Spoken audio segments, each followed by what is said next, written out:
قبله هم دو شرافت دارد.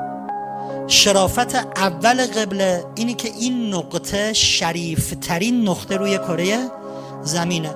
وقتی میلیون ها مسلمان در طول شبانه روز مدام از هر جای کره زمین رو به